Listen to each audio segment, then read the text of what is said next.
അങ്ങനെ നീണ്ട യാത്രയ്ക്ക് ശേഷം നമ്മൾ റിസോർട്ടിലെത്തിയേക്കുവാണ്. ഇതൊരു ബാംബു റിസോർട്ടാണ്. പേര് പോലെ തന്നെ ഇവിടുത്തെ ഫർണിച്ചറും ബെഡും ഒക്കെ ബാംബു കൊണ്ടുള്ളതാണ്. നമ്മുടെ റിസോർട്ട് വരാട്ടുമേട് വ്യൂ പോയിന്റിന് നേരെ താഴെ ആയത് കാരണം നമുക്ക് ആ വ്യൂ നന്നായിട്ട് ആസ്വദിക്കാൻ പറ്റും. നമ്മുടെ ഫസ്റ്റ് സ്പോട്ടും വരാട്ടുമേട് ട്രക്കിംഗ് ആയിരുന്നു. അവിടെ നിന്നുള്ള വ്യൂവും അടിപൊളിയായിരുന്നു. ചെറിയൊരു ട്രക്കിംഗ് സ്പോട്ടും. പിന്നെ ട്രക്കിങ്ങിന് എല്ലാവരും പോയില്ല, രാവിലെ എണീക്കാൻ മടിയില്ലാത്തവർ മാത്രം പോയി.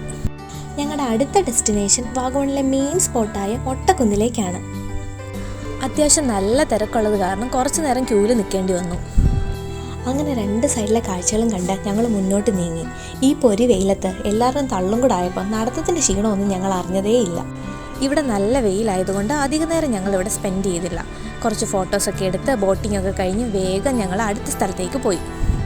അങ്ങനെ കയറി ചെന്ന് കാണുന്ന ഫസ്റ്റ് കാഴ്ച സിപ്പ് ലൈനാണ്. ഞങ്ങളുടെ കൂട്ടത്തിലെ എല്ലാവരും നല്ല ധൈര്യശാലികളായതുകൊണ്ട് ആരും അത് കയറുന്നതിനെ പറ്റി ചിന്തിക്കാനും നിന്നില്ല. മറ്റുള്ളവർ കയറുന്നൊക്കെ കണ്ട് ഞങ്ങൾ ആസ്വദിച്ച് നിന്നു. അങ്ങനെ മുട്ടക്കൊന്നിൽ നിന്നിറങ്ങി കാഴ്ചകളൊക്കെ കണ്ടുള്ള യാത്ര അടുത്ത ഡെസ്റ്റിനേഷനായ ഗ്ലാസ് ബ്രിഡ്ജിലേക്കാണ്. നമ്മൾ ഇനിയും കവർ ചെയ്യാൻ പോകുന്നത് ഗ്ലാസ് ബ്രിഡ്ജാണ്. നമുക്കൊന്ന് പോയി നോക്കാം. ഗ്ലാസ് ബ്രിഡ്ജിൽ കയറാൻ ഞങ്ങളെല്ലാവരും ഒരുപാട് എക്സൈറ്റഡ് ആയിരുന്നു. കാരണം ഞങ്ങൾ ആരും ഇതുവരെ ഗ്ലാസ് ബ്രിഡ്ജിൽ കയറിയിട്ടില്ല. എക്സൈറ്റ്മെൻറ്റ് കൂടിയിട്ടാണോ അതോ വീഡിയോ എടുക്കുന്ന കണ്ടിട്ടാണോ എന്നറിയില്ല അബിയുടെ ഈ ഗോഷ്ടികൾ. ഏത് സിറ്റുവേഷനിലും ഞാൻ ആറ്റിറ്റ്യൂഡ് വിട്ടൊരു കളിയില്ല എന്ന മട്ടിലാണ് ഭഗതിൻ്റെ വരവ്. അങ്ങനെ ടിക്കറ്റൊക്കെ എടുത്ത് ഞങ്ങളെല്ലാവരും വളരെ എക്സൈറ്റഡ് ആയിട്ട് വെയിറ്റിങ്ങിലാണ്. ഇപ്പം ഗ്ലാസ് ബ്രിഡ്ജിലാണ്. പേടിയുണ്ടോയെന്ന് ചോദിച്ചാൽ ചെറിയ പേടിയുണ്ട്. എല്ലാവർക്കും പേടിയുണ്ടോയെന്ന് ചോദിച്ചാൽ എല്ലാവർക്കും ചെറിയ പേടിയുണ്ട് ഗൈസ്. ഉദ്ദേശിച്ച പോലൊന്നും അല്ല, നല്ല എക്സ്പീരിയൻസ് ആണ്. ഇത് മിസ് ചെയ്യരുത്. പേടിക്കേണ്ട ഒരു ആവശ്യമില്ല. ഇവിടെ അടിപൊളിയാണ്. 5 മിനിറ്റിലേക്ക് ഇവർ 250 ആണ് ചാർജ് ചെയ്യുന്നത്.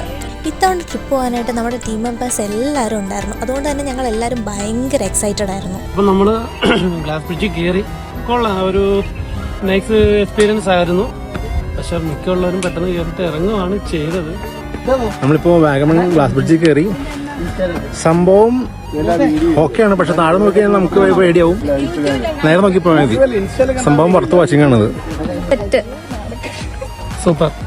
സൂപ്പറായിരുന്നു ഗൈസ്, എൻജോയ് ഓടിച്ചു. അങ്ങനെ വെയിൽ കൊണ്ട് തളർന്ന ഒരു പരുവായി വണ്ടിയുടെ അടുത്തെത്തി.